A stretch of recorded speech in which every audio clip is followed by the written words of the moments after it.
Bonjour, je m'appelle Stéphane Bourrelli et je vais vous présenter une intervention que j'ai faite dans le cadre d'un forum méthodologique dans mon ancienne UMR, UMR Espace 7300, qui était une réflexion sur la façon dont on peut intégrer la complexité en modélisation géographique. En l'occurrence, je présente, disons, les prolégomènes d'une machine learning qui est bientôt finie, pour ne pas dire quasi finie, qui sera bientôt disponible. Et je l'aborde par une réflexion sur sur la modélisation de la complexité. Alors, c'est un plan en 6 parties. Définition. D'abord, avant de parler de complexité, il faut définir ce dont il est question et en tout cas ce qu'on entend par là, puisque c'est une définition très controversée, dans les sciences humaines, même dans les sciences dures. Voilà. Donc, à un moment donné, il faut le définir, et surtout en géographie, notamment en géographie de la santé. Une définition d'après Elliott et Daudet qui est dont on ne peut donner qu'un cadre général. En tout cas, donner sa définition. Modélisation, deuxième partie, donc comment est-ce qu'on intègre la complexité dans la modélisation, puis appliquer à la mathématique, la santé environnementale, illustration du problème de la complexité dans le domaine et avec l'approche que j'en ai, l'approche territoriale, puis des propositions qui sont intégrées dans la machine learning, et enfin, qu'est-ce que ça résout comme problème et est-ce qu'on y arrive. Donc je ne résiste pas pour la définition à donner cette Pascal, toute chose étant causée et causante, aidée et aidante, médiate et immédiate, et toute s'entretenant par un lien naturel et insensible qui lie les plus éloignées et les plus différentes. Je tiens pour impossible de connaître les parties sans connaître le tout, non plus de connaître le tout sans connaître les parties. Donc évidemment, c'est que le tout n'est pas la somme des parties, et que la somme des parties ne permet pas de comprendre le tout. Et comme aurait pu le dire Voltaire, il a dit de Spinoza: je ne connais que Spinoza avoir bien réfléchi, mais personne ne peut le lire. En effet, la définition est très compliquée. Cela dit, elle résume bien tout. Voici une figure très connue de la géographie.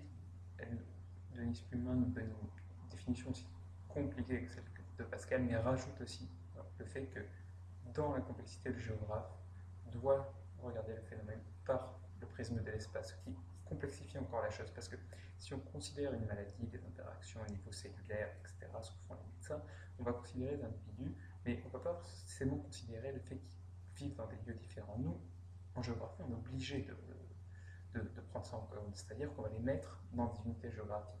Et l'individu dans la commune A ne vit pas dans le même contexte environnemental que celui dans la commune B, qui s'intéresse aux interactions santé-environnement. Je ne fais pas allusion à une complexification de l'approche spatio-temporelle qui en plus consisterait à différencier différentes populations dans chaque lieu, mais en fonction d'une certaine chronologie. Ici, à la limite, il sera question que de prévalence, et donc de mortalité, mais de prévalence. Encore une chose dans la définition, donc elle est controversée, et il faut quand même en donner un cadre général. Et la complexité, en gros, eh bien, c'est l'incertitude, c'est-à-dire ce qu'on ne maîtrise pas dans la réalité. Et cela peut conduire au principe d'indétermination d'Heisenberg, qui dit que l'idée de science et de vérité s'écroule, empêchant toute prise de décision. Or, les théories de la décision de von Neumann nous expliquent qu'en fait, la décision doit être proportionnelle à l'incertitude et qu'il faut la quantifier. Et justement, il est important d'agir, parce que même si on ne perçoit pas tout, pour dépasser la complexité, la seule chose qu'on peut faire, c'est essayer de prendre la vérité restreinte qui nous semble la plus vraisemblable et de la tester dans la réalité, parce que l'action est encore plus enrichissante que la réflexion, bien que la réflexion soit préalable et nécessaire. Voilà. La définition que j'en donnerai, pour faire simple, je l'aime beaucoup, en réponse Sponville nous dit, pour la complexité, qu'un jour il était invité à un débat d'Edgar Morin, et en allant à cette conférence, il se disait, mais finalement, la complexité, c'est tout simplement le fait que ben, tout est dans tout, et réciproquement, et c'est une espèce espèce d'évidence. Il arrive à la conférence et Edgar Morin dit finalement la complexité signifie que tout est dans tout et réciproquement.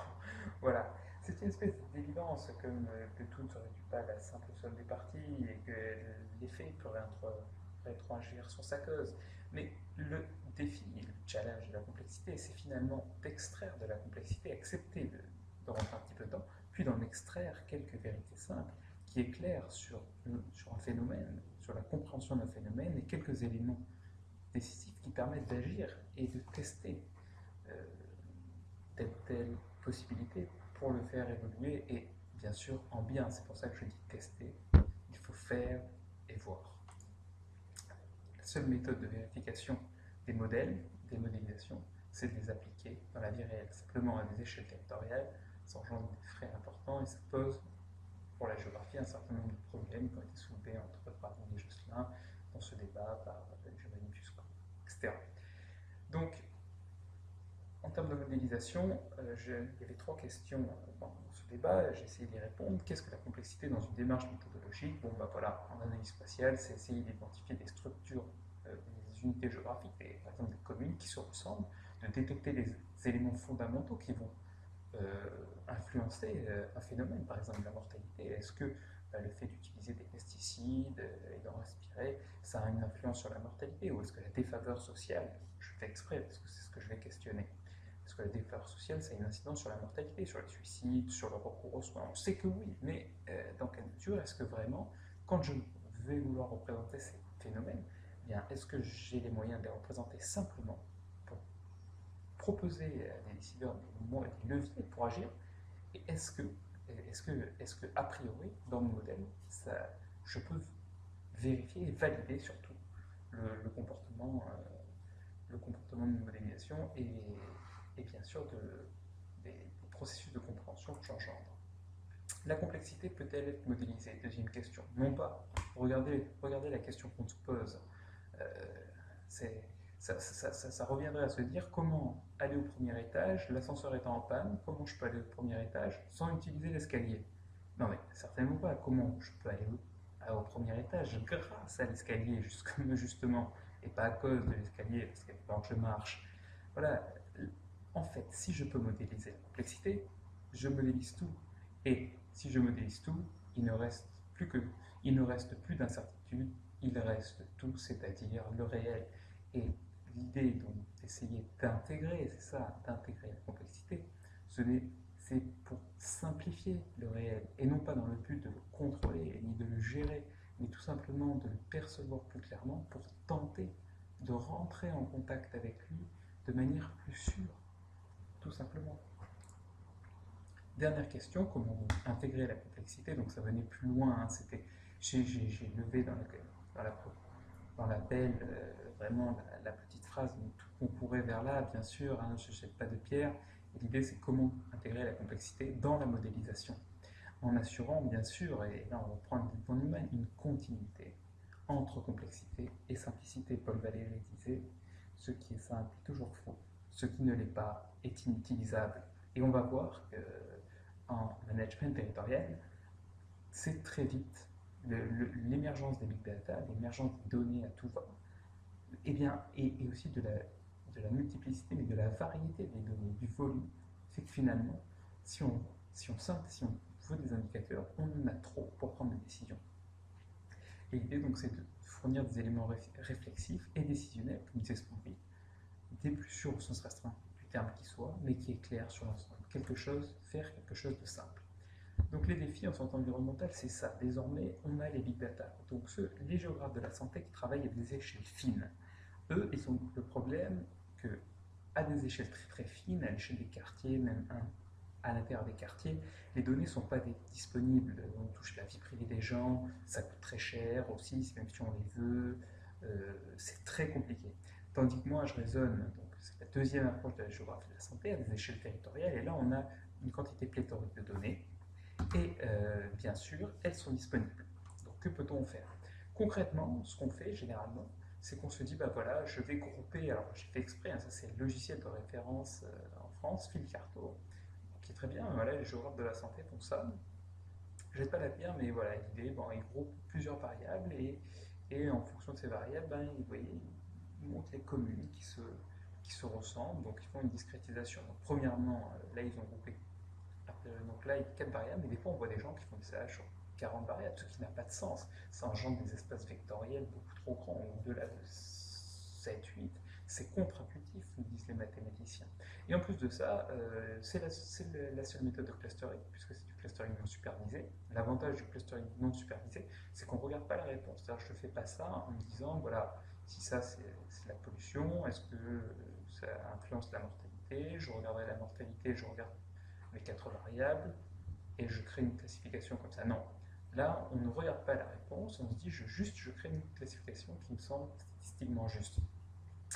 Au passage, une CAH, donc premier problème déjà de Fil-Carto, c'est comment couper le dendrogramme. Il n'y a rien d'un point de vue statistique, donc les géographes font ça à la main. Et sauf qu'à la main, on nous dit normalement dans une livre de stats, c'est de couper la plus grande branche. Donc voilà, là ici je ferai de gros. Bon, pas génial quoi. Et ou alors on peut couper là, ça ne change pas grand chose. D'ailleurs, je ne vois même pas si la dernière ligne est en groupe ou même pas. Bref, en tout cas, euh, après on a aussi des règles de représentation, donc c'est mieux logique. Et tout ça pour dire que déjà, la CAH, voilà, c'est pas ce qu'il y a de mieux. Par exemple, dans une CAH, on n'intègre pas les phénomènes d'autocorrélation et de corrélation spatiale. Donc les géographes s'en réclament et finalement, on ne le fait pas forcément. Mais pourquoi on ne le fait pas? On va voir que c'est compliqué, que ce n'était pas évident. Hein. Je n'ai pas non plus la pierre. Moi-même, je suis parti de la CRH et je l'utilise. Alors, conséquences. Eh bien, en santé environnementale, la théorie de la complexité sont rarement intégrées, ce que nous dit Gaprel, le papa de la géographie. D'une part, parce que il faudrait tester et transférer des méthodes, c'est très compliqué, ça prend beaucoup de temps, c'est ce que j'ai essayé de faire. Et aussi, la plus grosse difficulté, ben, c'est effectivement de combiner les approches data-driven, ce qu'on essaye de faire, et les approches concept-driven, c'est-à-dire ben, on va se dire que les lieux qui sont très connectés, eh bien, comment est-ce qu'ils interagissent forcément plus entre eux? C'est-à-dire qu'ici, si jamais il y a de la pollution, ben, ça risque de se répandre tout autour. Si j'en ici, on peut, peu importe le voisin, tant pis pour lui, mais je plaisante, mais au mieux, voilà, je contamine 4 communes, tandis qu'ici, ben, ça y va fort, quoi. Donc, c'est ce que j'ai essayé d'intégrer. Alors, comment représenter simplement des phénomènes complexes comme la santé environnementale? Bah, tout simplement en créant des hyperdimensions. Ça veut dire qu'on va se dire, voilà, la santé environnementale, c'est plein de composantes. Ça peut être la défaveur sociale, la qualité de l'air, les pesticides agricoles. Moi, je me suis intéressé à deux choses, aux, aux, aux émissions dans l'eau, l'air, le sol et les limites biologiques des substances toxiques liées aux pesticides agricoles, et j'en ai récupéré 7 qui m'ont été fournis par le Luxembourg Science of Technology, Luxembourg Institute of Science and Technology. Et après, j'ai récupéré sur le site du Luxembourg des variables de défaveur sociale qui peuvent représenter de la défaveur sociale, comme les taux de chômage, les niveaux scolaires, les quantités d'ordures ménagères, etc. Et la question que je me suis posée, c'est quelles sont les méthodes qui sont adaptées pour grouper, pour faire du clustering sur ces deux hyperdimensions en intégrant la complexité spatiale. Et là, voilà, comment intégrer le concept d'interaction spatiale et ensuite, quel modèle est le plus représentatif dans le real world? Parce que c'est ça la question. Didier Josselin aussi se posait cette question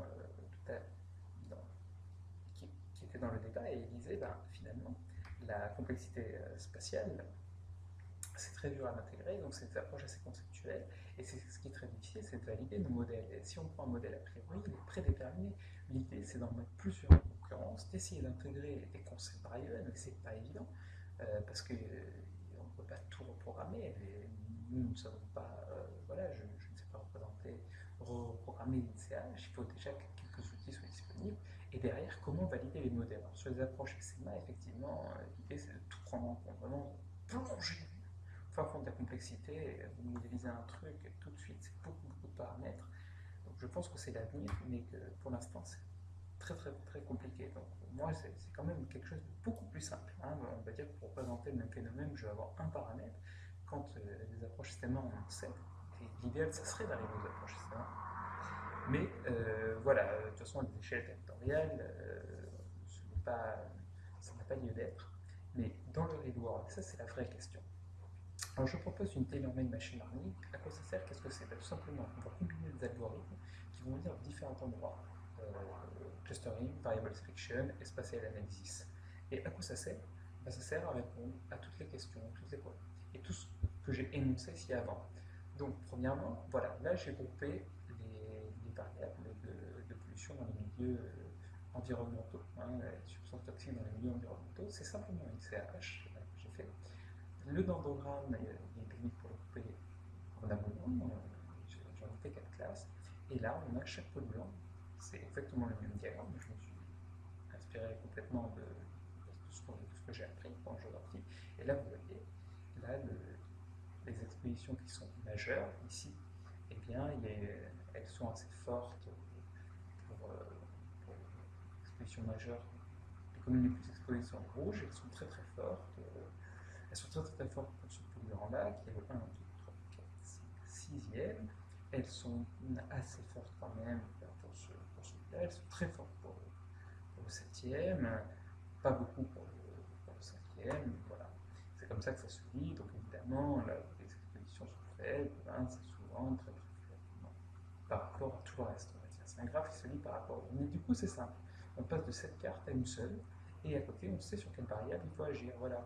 Ici, ça craint, donc je vais restreindre mes politiques agricoles, non pas partout dans le Luxembourg, juste où ça craint, et je vais agir sur ce polluant-là, quitte à ce que ça coûte un peu plus cher, quitte à un peu hésiter, mais essayer de moins polluer. Ou alors, pareil, dans les expositions high, hein, assez élevées, voilà, je vais agir sur celui-là, et je ne vais pas embêter toutes ces communes-là. Puis, ça, c'est des algorithmes simples. Alors, ce qu'on nous dit entre 85 et 95, c'est qu'on nous dit qu'il y a quand même une classification hiérarchique comme la CH, ça ne va pas. Il faut la remettre en question statistiquement. Chaque fois qu'on groupe deux individus ensemble, eh bien en fait, ils sont groupés, ils ne sont jamais rediscutés. Donc il y a des techniques de réallocation qui permettent de discuter ça. Donc il y en a deux qui sont intégrées dans le machine learning.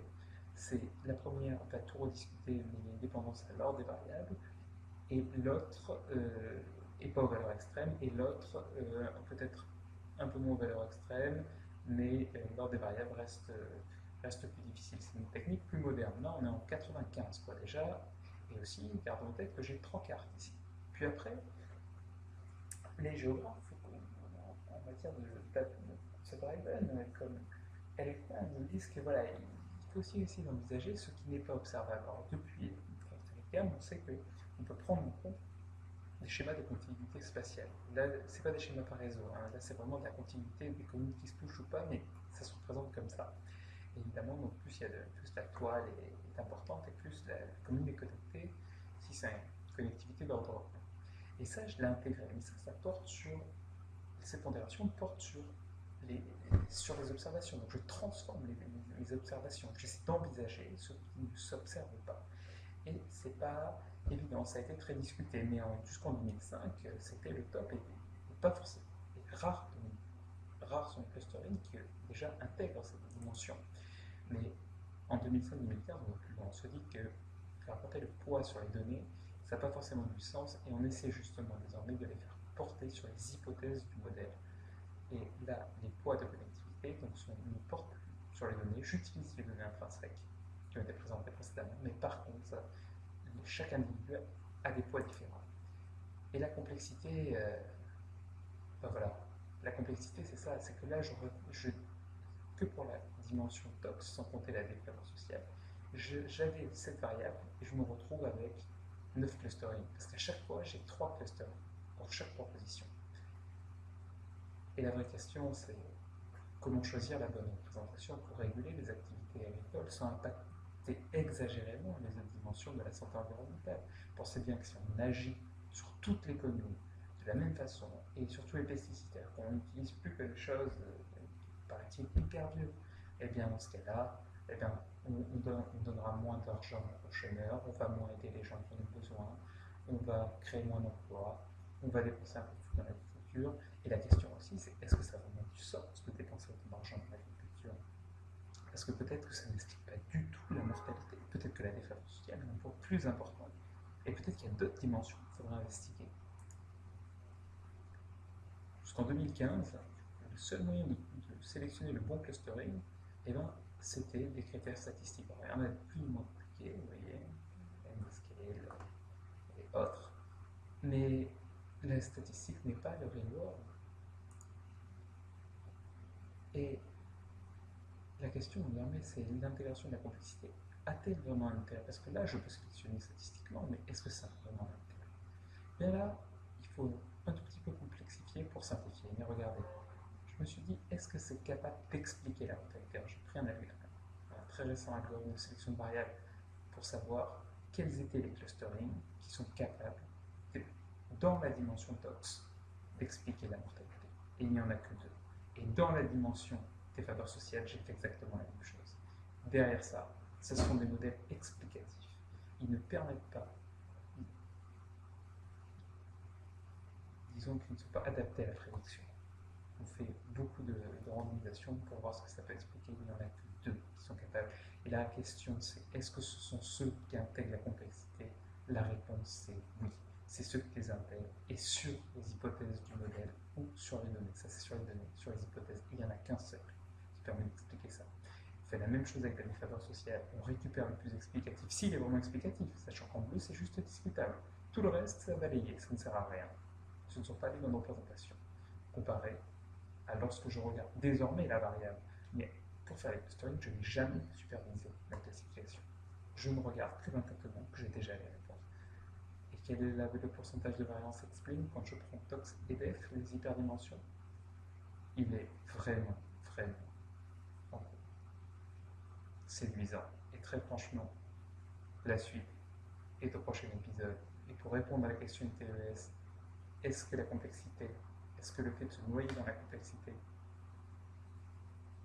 et de trouver des stratégies pour la dépasser, c'est ce que Léonard de Vinci appelait vraiment le raffinement extrême? La réponse est oui.